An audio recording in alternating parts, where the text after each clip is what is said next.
Pertama, kami dari fraksi PD Perjuangan, Pak Menteri, ingin mengucapkan apresiasi yang setinggi-tingginya karena fakta empiris di lapang kami kunker, reses, ternyata memang betul bahwa insya Allah kita mencapai swasembada beras pada tahun ini dengan target produksi 34, sekian juta ton, padahal konsumsi nasional hanya sekitar 31, something juta ton.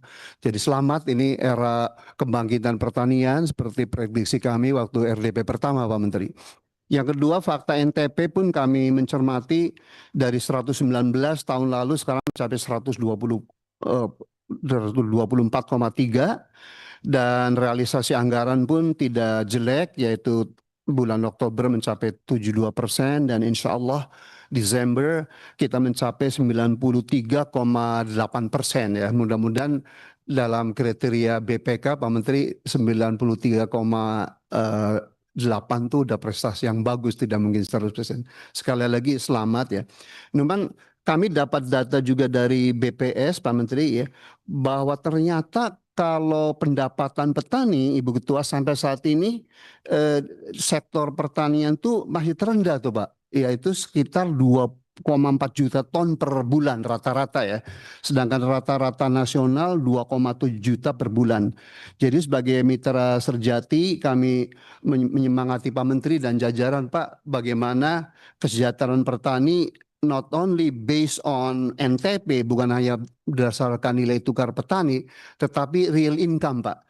Dan mohon izin Pak Menteri, ini ada data dari Bank Dunia yang dimaksud dengan petani sejahtera itu kalau pendapatan per bulannya itu 7,5 juta Pak Menteri. Kalau fakta sekarang 2,4 juta, kayaknya punya PR bersama antara Kementan dengan Komisi 4. Kemudian kami ada 4 rekomendasi Pak Menteri, tidak ada gading yang tak retak. Jadi pertama adalah terus Pak upayakan agar kesejahteraan petani itu terus meningkat. Yang kedua, swasembada pangan jangan berhenti hanya di beras Pak, mohon, tetapi juga komoditas penting lainnya dan yang memang kita punya potensi Pak, seperti jagung, kedelai, gula, daging. Saya kira dengan leadership Pak Menteri di backup penuh oleh Bapak Presiden, saya aku yakin itu bisa tercapai dalam masa kepemimpinan Presiden Prabowo. Kemudian yang ketiga adalah mohon izin Pak Menteri, tolong atasi juga problem strukturalnya Pak. Seperti misalnya tahun ini kan kita surplus 2 juta ton lebih Pak ya. Setelah saya lihat data BMKG Ibu Ketua, ternyata El Nino kita tahun ini tuh memang pendek Pak. Jadi musim keringnya tuh pendek Pak di tanaman pangan ya. Tolong disiapkan, andaikan tahun depan tuh El Nino-nya lebih panjang seperti tahun 2021-2022, apa jurus mitigasinya Pak? Kemarin kami mendampingi Ibu Ketua di Bali dengan Bapak Profesor Fajri, Kepala Badan Bapak itu, saya surprise kok temuan-temuan Badan Perakitan dan Modernisasi Pertanian kok belum ada spesies-spesies yang climate resilient Pak Menteri. Dulu saya dengar katanya di Kementan sudah ada sebagai jenis padi yang kira-kira tahan terhadap perubahan iklim. Entah itu dalam hal peningkatan temperatur atau kadar garam ya. Kalau ada itu tolong disiapkan Pak, karena iklim kita itu sangat tidak bisa diduga seperti kelakuan Donald Trump gitu ya. Jadi we have to be prepared lah gitu. Apakah ada biological mitigation ya, berupa sekali lagi spesies-spesies atau varietas yang bisa Bapak Menteri tahan terhadap perubahan iklim, and not only di beras tetapi juga harus dihasilkan di jagung, kedelai dan seterusnya. Kemudian problem struktural berikutnya mohon izin Pak, kami kemarin di Bali pun menjumpai Pak, yaitu berbicara economic of skill Pak. Itu fakta keras selama 20 tahun terakhir, ini catatan dari BPS Pak Menteri, ternyata lahan garapan padi sawah di Pulau Jawa itu hanya 0,4 hektar Pak. Padahal sekali lagi kami hadirkan bahwa economic of skill untuk padi sawah itu 2 hektar Pak Menteri. Jadi itu baru 7,5 juta katanya hasilnya per bulan. Nah sekali lagi mohon izin Pak Menteri, Bapak mungkin bisa gandeng Pak Marwara Sirait. Bulan April kami mendampingi Ibu Ketua ke China dan kami menanyakan Pak sama Menteri Pertaniannya langsung. Tahun 78 Pak, lahan pertanian di China itu 120 juta hektar Pak. Sekarang masih tetap 120 juta hektar. Salah satu faktor keberhasilannya karena di Cina nggak boleh lagi ada pembangunan landed house, Pak Menteri. Jadi semua ini Pak Wakil Menteri itu perumahan tuh apa namanya, apartemen. Jadi nggak makan lahan pertanian, Pak. Bapak kerja keras apapun kalau lahan pertanian setiap tahun tuh dikonversi 60.000 hektar, Pak.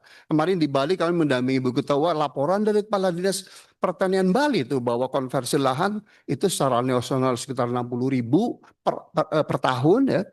Kerja keras membangun food estate di Merauke segala macam akan susah kalau pertanian yang subur. Dan Pak Menteri lebih tahu dari kami bahwa secara agroekologi Jawa dan Bali itu the most fertile land not only di Indonesia but on earth, Pak.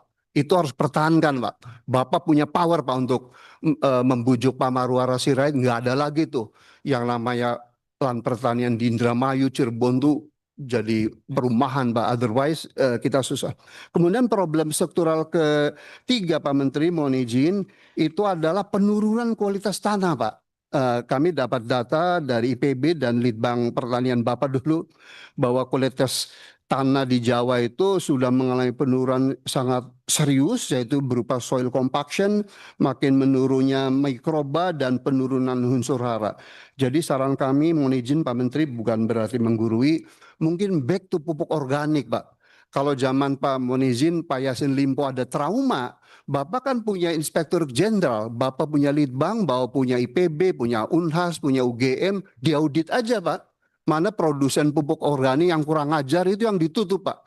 Kalau pupuk organik yang baik itu dikembangkan. Hanya itu.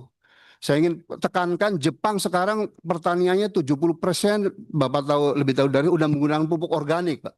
So only pupuk organik yang bisa menyelamatkan penurunan kualitas tanah di Jawa dan boleh jadi di apa namanya ke pulau lain. Kemudian problem struktural terakhir mohon izin Pak Menteri yaitu terfragmentasinya manajemen sistem rantai pasok, Pak. Jadi jangan sampai lagi terjadi, Bapak udah bagus nih, Pak. Jangan sampai kita panen, kalau nggak ada panen harganya tinggi, begitu panen mendadak sontak turun. Kemudian jangan ada lagi cerita tiba-tiba petani kurang pupuk, kurang bibit segala macam. Jadi Bapak udah excellent di situ, tinggal dipertahankan, Pak. Jangan sampai manajemen rantai pasok tuh kayak lagunya Christina itu jatuh bangun, Pak. Harus benar-benar stable dan prediktif. Oh, ada yang senang Ikke Nurjana, saya Christina Mbak Endang.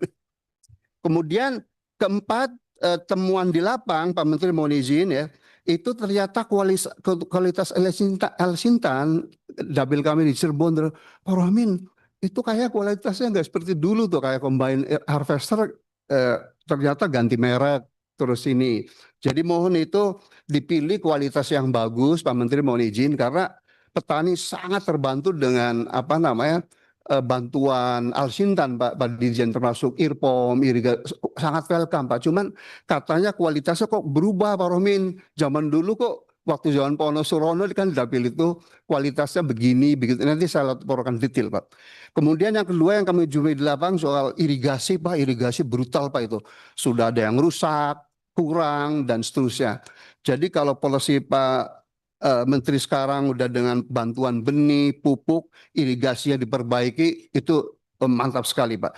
Dan terakhir mohon izin, Pak, yaitu hama dan penyakit, Pak, tikus segala macam masih berkembang di Jawa Barat, Indramayu, mohon dibantu. Dan terakhir, Pak, 2 minggu lalu kami menerima asosiasi sawit. Nah, sawit kalau saya lihat neraca perdagangan pertanian tuh kalau sawitnya tidak dihitung, Pak, kita negatif, Pak. Jadi sawit kita adalah produsen terbesar di dunia, 70% CPO dari kita, Pak.